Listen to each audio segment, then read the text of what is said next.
ಏನ್ರಿ ಗ್ಯಾಸ್ ಗಾಳಿ ಐತೆ ಏನ್ ಮಾಡೋದು? 10 ದಿನ ಆಗುತ್ತೆ 20 ದಿನ ಆಗುತ್ತೆ. ಅಷ್ಟು ದಿನ ಊಟ ಏನ್ ಮಾಡೋದು? ಏನ್ ಮಾಡ್ಬೇಕಾಗಿಲ್ಲ ನೋಡಿ, ಒಂದು 10 ಸಲ ನಿಮ್ಗೆ ಒಂದು ಐಡಿಯಾ ಬಂದಿತ್ತು ನೋಡಿ ಗೋಲ್ಡನ್ ಅಸೋಸಿಯೇಟ್ಸ್ ಕಡೆಯಿಂದ ನಿಮಗೆ ನೋಡಿ ಒಂದು ಇನ್ಫ್ರಾರೆಡ್ ಸ್ಟವ್ ಬಂದಿದೆ. ಇದರಿಂದ ನಿಮ್ಗೆ ಯಾವುದೇ ಪಾತ್ರೆಯಿಂದ ಊಟ ರೆಡಿ ಮಾಡ್ಕೋಬಹುದು. ನೋಡಿ ಈಗ ಇಡ್ತಾ ಇದೀನಲ್ವಾ, ಬ್ಲಕ್ ಆನ್ ಮಾಡಿ ಇದರ ಟೈಮರ್ ಸೆಟ್ ಮಾಡ್ಕೋಬಹುದು. ಜಸ್ಟ್ ಆನ್ ಮಾಡ್ಬಿಟ್ಟು ನೋಡಿ ಎಷ್ಟು ಏನ್ ಪಾತ್ರೆ ಇಡ್ತೀರಾ, ಹಾಟ್ ಪಾಟ್ ಬೇಕಂದ್ರೆ ಹಾಟ್ ಪಾಟ್, ಕುಕ್ಕರ್ ಇಟ್ಬಿಟ್ಟು ನೋಡಿ ಅರ್ಧದಲ್ಲಿ ಗಾಳಿ ಆಯ್ತಲ್ಲ, ಈಗ ಬ್ಯಾಲೆನ್ಸ್ ಇದರಲ್ಲೇ ಬಂದ್ಬಿಡ್ತದೆ ನೋಡಿ.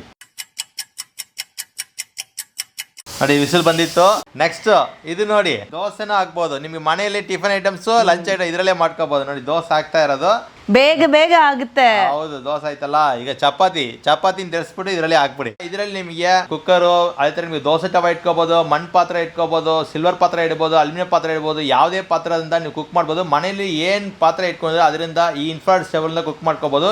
ಈಗ ಇರೋ ಗ್ಯಾಸ್ ಪ್ರಾಬ್ಲಮ್ ಟೆನ್ಷನ್ಸ್ ಬೇಕಾಗಿಲ್ಲ. ಇದು ಒಂದು ತಗೊಂಡ್ರೆ ಮನೆಯಲ್ಲಿ ಆಲ್ಟ್ರೇಟ್ ಆಗಿ ಇದನ್ನು ಯೂಸ್ ಮಾಡ್ಕೋಬಹುದು. ಪ್ರತಿಯೊಂದು ಕುಕಿಂಗ್ ಇದರಲ್ಲಿ ಮಾಡಿಸ್ಕೋಬಹುದು. ತುಂಬಾ ಹೆಲ್ಪ್ಫುಲ್ ಆಗಿರುತ್ತೆ. ಈ ಪ್ರಾಡಕ್ಟ್ ಬೇಕಂದ್ರೂ ಈ ಸ್ಕ್ರೀನ್ ಮೇಲೆ ನಂಬರ್ ಕಾಲ್ ಮಾಡಿ ಆರ್ಡರ್ ಮಾಡಿ. ಕರ್ನಾಟಕ ಫುಲ್ ಫ್ರೀ ಶಿಪ್ಪಿಂಗ್ ಮಾಡ್ಕೊಡ್ತೀನಿ. ಬ್ಯಾಂಗ್ಳೂರ್ ಅಂದ್ರೆ ಡೋರ್ ಸ್ಟೆಪ್ ಡೆಲಿವರಿ ಆಪ್ಷನ್ಸ್ ಇದೆ.